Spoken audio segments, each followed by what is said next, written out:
Ladies and gentlemen, the Canadian Bank, the National Bank, the Bank of Canada has done it. They've raised the rate to 0.75 today, which has pushed us into restrictive territory, which means the mortgage rates will be triggered for all those people that had static payments on their variable rates. This is going to have massive impacts across the entire economy. If you were thinking of buying a home, this is going to change your entire strategy. If you're thinking of selling your home, this is going to try and change your entire strategy. All of your investments and your retirement funds and everything that are included in that is all going to be affected. We're going to be talking about how will it affect you and what you can do to avoid it. All right, let's get right into the articles today, you guys.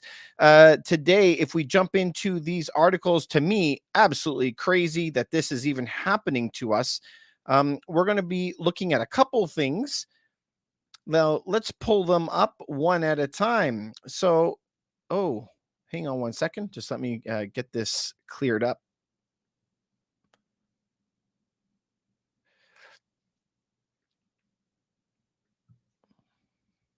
There we go.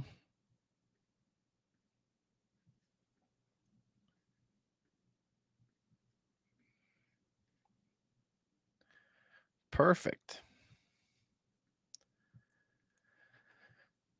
So here's what is happening in the market today. If we look at realtor.ca, it has a bunch of insights. Now, I don't think that you can get a hold of this. I can get it as a broker, but let me show you some of the things that people are looking for. First of all, are people looking now? They are looking more than ever. The record is 1.3 million unique IP addresses are looking for homes per day. And we are past the 1.3 right now. So everyone and their dog is looking for a house right now, but no one is buying anything.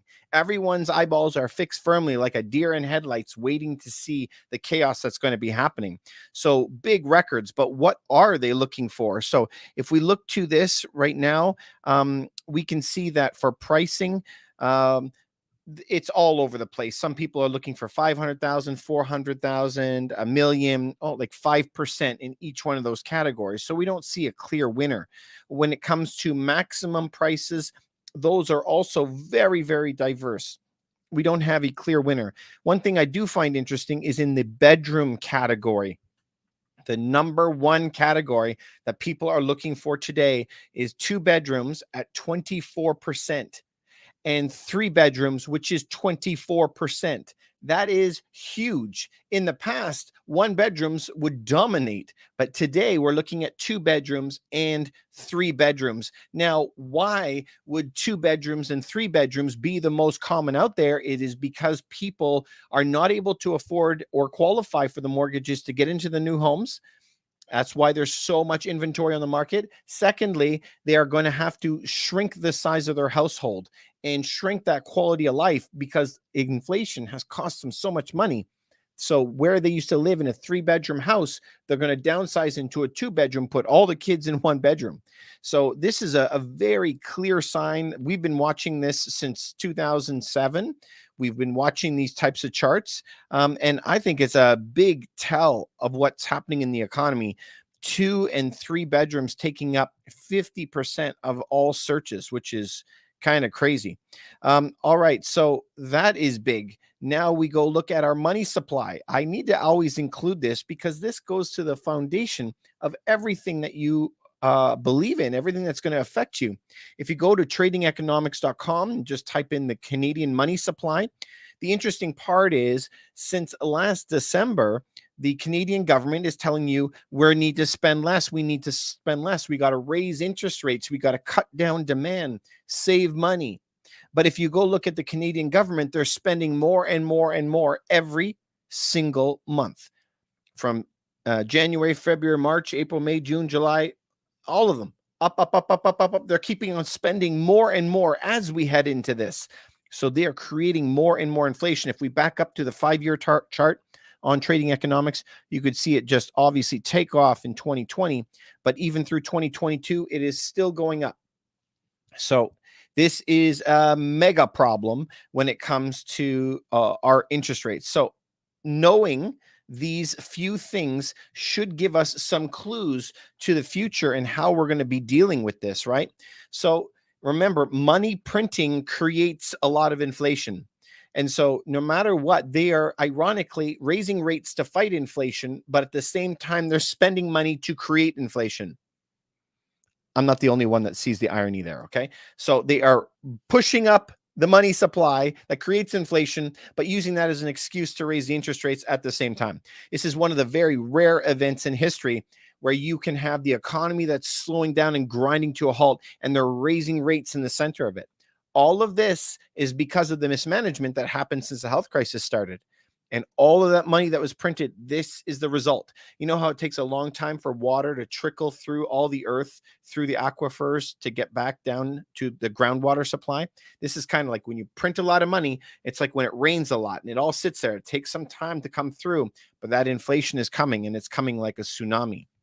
So this is very, very important to know when you're going to be dealing with your home. Second thing that's going to be happening right now is we now have moved from an area of non-restrictive, they use that term, okay, the banks, to restrictive territory. Where they were yesterday in Canada, they said, we neither think that it will help or push the economy down.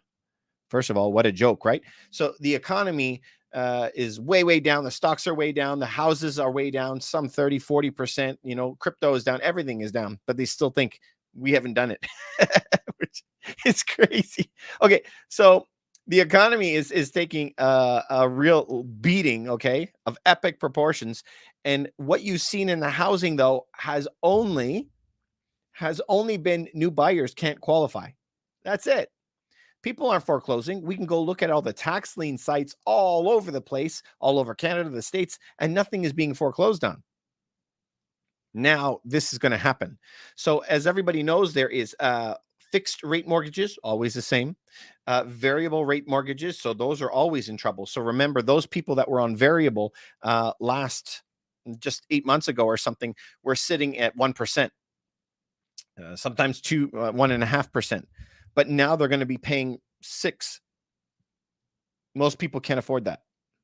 So remember, 1% of interest rate change up drops the price of your home by 10%. The same is true on the inverse. If they lower interest rate by 1%, your house goes up 10% in value. So when they lower the rate by 10%, up the rate by 0.75, like they did today, it is going to drop the value of your home by 7.5%. Think of it like a balance, okay? You remember those old balances? You put a weight on and put some flour on the other side. You can either have high interest and low price of a home, or high price of your home and low interest. And so we have just watched from low interest and high price of a home as it's rocketing up this way. So as interest is going up, the home prices are going down. That's what's happening. So we have to pay attention to, number one, the money supply. Huge inflation is already coming. This whole dream about them slowing down inflation is not going to happen. It's near zero.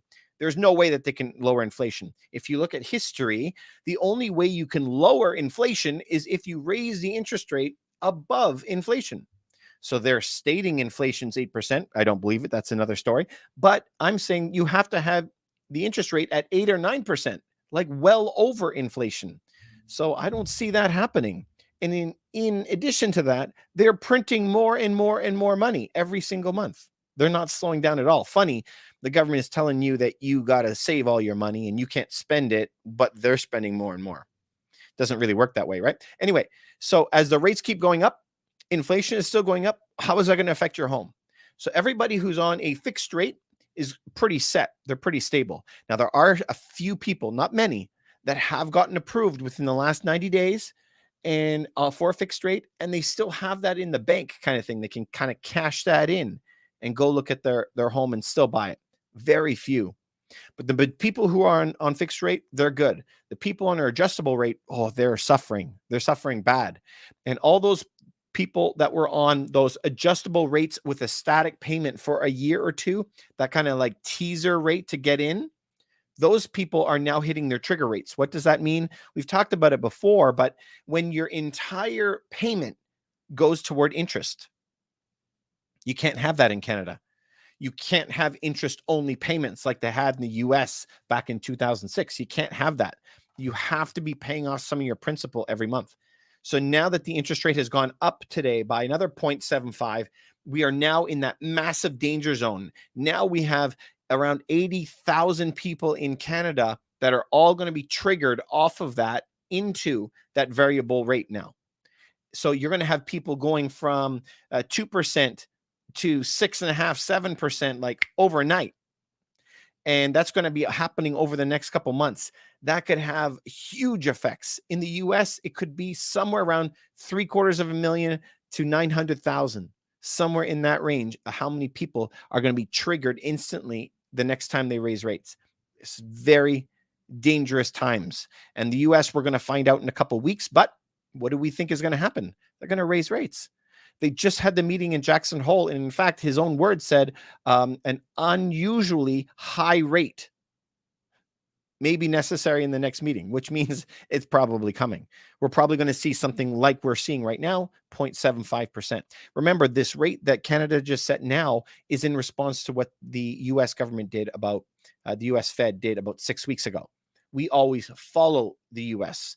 And like in the 90% of the time, we are about the same interest rates, hike and down. It's usually very, very close.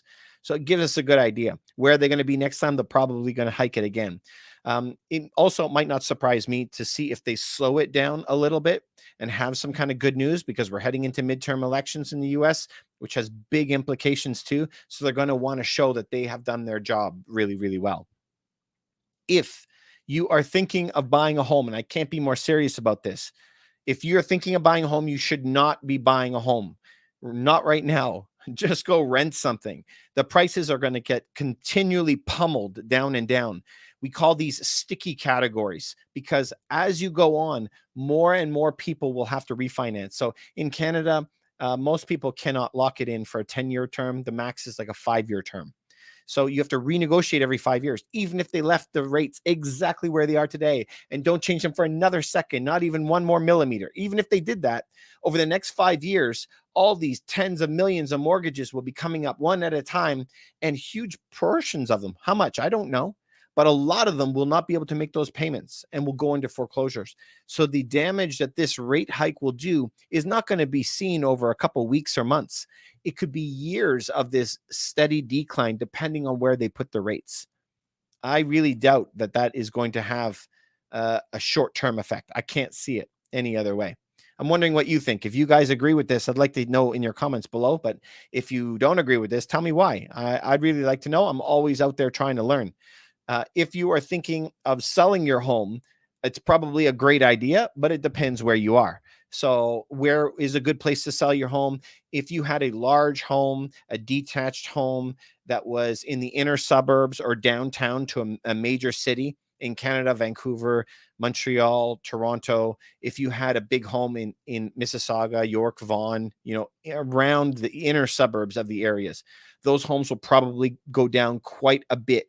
As well as the homes downtown, detached homes, semi-detached homes downtown.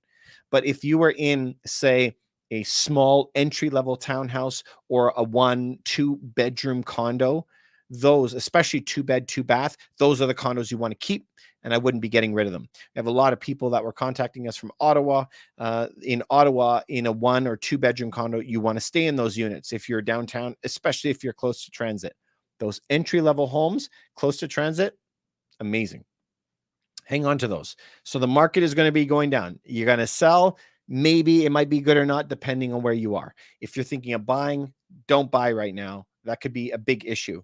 If you're going to be selling stocks, and that's part of your RSP, I'm not a financial advisor, so I can't really guide you to that. But I could just tell you what I do is what areas are getting pummeled, mostly tech companies and stuff, and which ones are standing up pretty good are the ones that are delivering on commodities. What kind of commodities? Things that we need to survive, energy, food related, generally, power of some kind, fuel or something like that.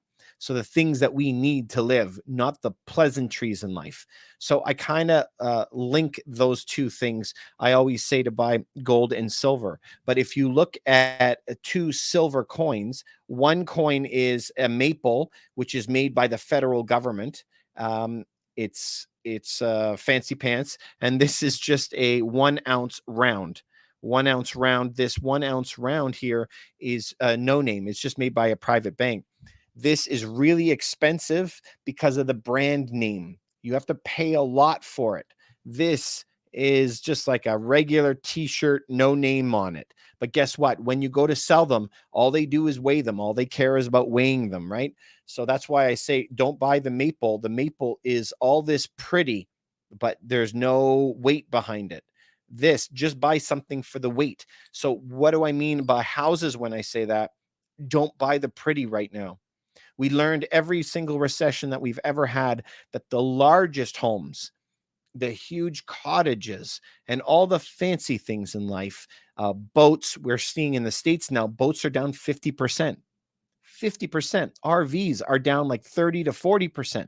So the fancy things in life are dropping in price, but the necessities of life are always pretty steady.